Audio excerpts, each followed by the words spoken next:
बिहार में SC/ST act के तहत लंबित मामलों के स्पीडी ट्रायल के लिए 19 फास्ट ट्रैक स्पेशल कोर्ट बनाए जाएंगे। राज्य के 16 मौजूदा मेडिकल कॉलेज और अस्पतालों का PPP मोड पर संचालन किया जाएगा। राजगीर में स्पोर्ट्स साइंस सेंटर बनाया जाएगा, जहां खिलाड़ियों को वैज्ञानिक प्रशिक्षण समेत अन्य सुविधाएं मिलेंगी। मुख्यमंत्री सम्राट चौधरी की अध्यक्षता में आज बिहार कैबिनेट की बैठक में कुल 17 एजेंडों पर मुहर लगाई गई। राजगीर खेल अकादमी में स्पोर्ट्स साइंस सेंटर की स्थापना की जाएगी। इसके संचालन और रखरखाव के लिए एजेंसी का चयन किया जाएगा। इस पर कुल 25 करोड़ रुपए के खर्च को सम्राट कैबिनेट ने मंजूरी दी है। साथ ही ज्ञान भारत मिशन के तहत सर्वेक्षित पांडुलिपियों के डिजिटीकरण और मेगा डेटा निर्माण योजना की मंजूरी दी गई। इस पर कुल 6.23 करोड़ रुपए खर्च होंगे। SC/ST एक्ट के तहत दर्ज मामलों के स्पीडी ट्रायल के लिए राज्य में 19 स्पेशल फास्ट ट्रैक कोर्ट खोले जाएंगे। इसके लिए जजों के 171 पदों के सृजन को मंजूरी दी गई है।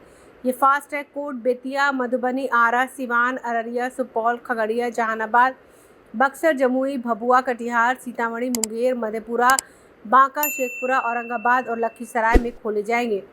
वहीं राज्य सरकार ने NDPS एक्ट के तहत दर्ज मामलों की सुनवाई के लिए अलग से 3 स्पेशल कोर्ट खोलने का भी फैसला किया है। इन अदालतों की स्थापना पूर्णिया, भागलपुर और गयाजी में होगी। इसके लिए 27 जज के पदों के सृजन की मंजूरी कैबिनेट ने दे दी है। बिहार कैबिनेट ने 2 और शहरों में जलापूर्ति परियोजनाओं को मंजूरी दी है। मुंगेर में जलापूर्ति योजना के लिए 177 करोड़ रुपए और जमालपुर में 102 करोड़ रुपए खर्च किए जाएंगे।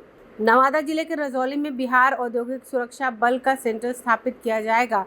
इसके लिए 43.98 एकड़ जमीन को गृह विभाग को हस्तांतरण की मंजूरी दे दी गई है। समाज कल्याण निदेशालय के अंतर्गत संचालित किए जाने वाले 23 बालक पर्यवेक्षक गृह और 1 बालिका गृह, 1 विशेष गृह और 9 सुरक्षित स्थानों की सुरक्षा के लिए 330 होमगार्ड की तैनाती की जाएगी।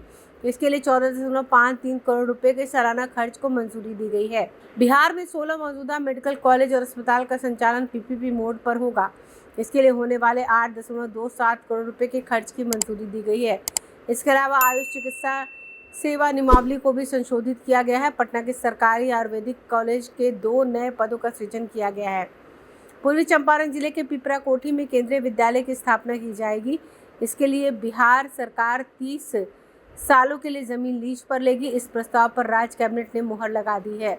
बिहार सरकार हर घर तिरंगा अभियान 2026 के सफल आयोजन पर 6.12 करोड़ रुपए खर्च करेगी। सम्राट कैबिनेट ने इस बजट को स्वीकृति प्रदान की है। ब्यूरो रिपोर्ट, आंखें न्यूज़ 24।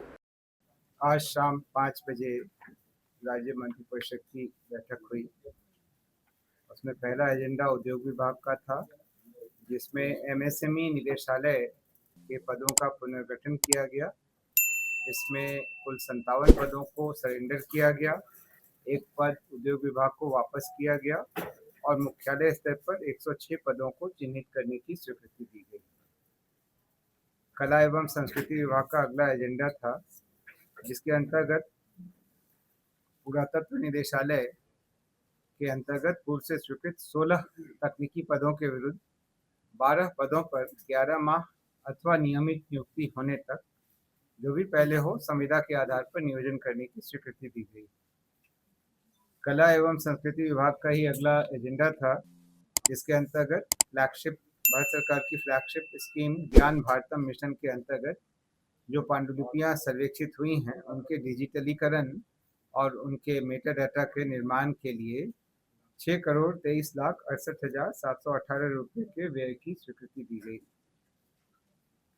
खेल विभाग का अगला एजेंडा था, जिसके अंतर्गत राज्य खेल अकादमी राजगीर के परिसर में स्पोर्ट्स साइंस सेंटर, उच्च प्रदर्शन खेल प्रशिक्षण एवं इंजरी सेंटर के अधिष्ठापन एवं संचालन, रखरखाव, मानव संसाधन के लिए QCBS के माध्यम से एजेंसी का चयन करने की स्वीकृति दी गई तथा सेंटर के संचालन, रखरखाव, मानव संसाधन एवं उपकरण के अधिष्ठापन पर लगभग 25 करोड़ के व्यय की स्वीकृति दी गई। ये अन्य कुछ राज्यों में ऐसा सेंटर स्थापित है, बिहार में यह पहला ऐसा सेंटर स्थापित होगा। नगर विकास एवं आवास विभाग के अगले 2 एजेंडा थे, जिसके अंतर्गत अमृत 2.0 के तहत जमालपुर जलापूर्ति परियोजना के लिए 102 करोड़ 22 लाख 91,107 रुपये की स्वीकृति दी गई तथा मुंगेर जलापूर्ति परियोजना फेज 1 हेतु 177 करोड़ 72 लाख 47,949 रुपये की स्वीकृति दी गई। राजस्व एवं भूमि सुधार विभाग का अगला एजेंडा था, जिसके अंतर्गत नवादा जिला के रजौली अंचल में कुल 43.98 एकड़ अनाबाद बिहार सरकार की भूमि बिहार औद्योगिक सुरक्षा बल की स्थापना हेतु गृह विभाग को निःशुल्क अंतर विभागीय हस्तांतरण की स्वीकृति दी गई। विधि विभाग का अगला एजेंडा था, जिसके अंतर्गत भागलपुर, पूर्णिया एवं गया न्याय मंडल में एनडीपीएस अधिनियमों के अंतर्गत वादों की सुनवाई हेतु अनन्य विशेष न्यायालयों की स्थापना के निमित्त 3 जिला एवं अपर सत्र न्यायाधीश के न्यायालय के लिए अराजपत्रित कोटि के कुल 27 विभिन्न पदों के सृजन की स्वीकृति दी गई। विधि विभाग का ही अगला एजेंडा था, जिसमें राज्य के विभिन्न जिलों यथा पश्चिमी चंपारण, मधुबनी, भोजपुर, सिवान, अररिया, सुपौल, खगड़िया, जहानाबाद, बक्सर, जमुई, कैमूर, कटिहार, सीतामढ़ी, मुंगेर, मधेपुरा, बांका, शेखपुरा, औरंगाबाद और लखीसराय में अनुसूचित जाति एवं अनुसूचित जनजाति अत्याचार निवारण अधिनियम के अंतर्गत न्यायालयों में लंबित वादों के शीघ्र निष्पादन हेतु 19 अतिरिक्त अनन्य विशेष न्यायालय की स्थापना के लिए अराजपत्रित कोटि के कुल 171 विभिन्न पदों के सृजन की स्वीकृति दी गई।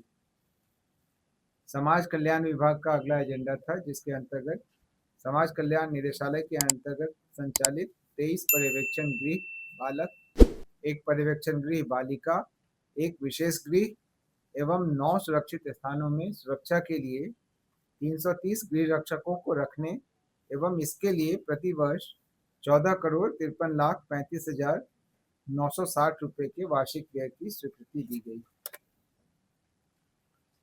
अगला एजेंडा स्वास्थ्य विभाग का था।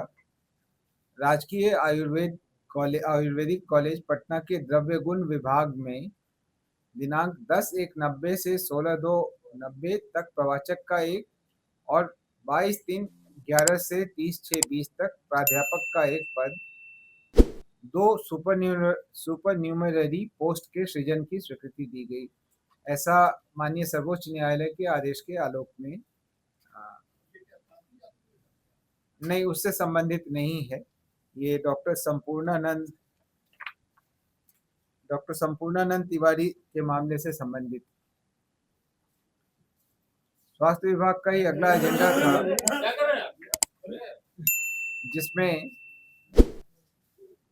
बिहार जिला आयुष चिकित्सा राज्य आयुष चिकित्सा सेवा नियमित अनुबंध के आधार पर नियुक्ति एवं सेवा शर्त संशोधन नियमावली 2026 की स्वीकृति दी गई।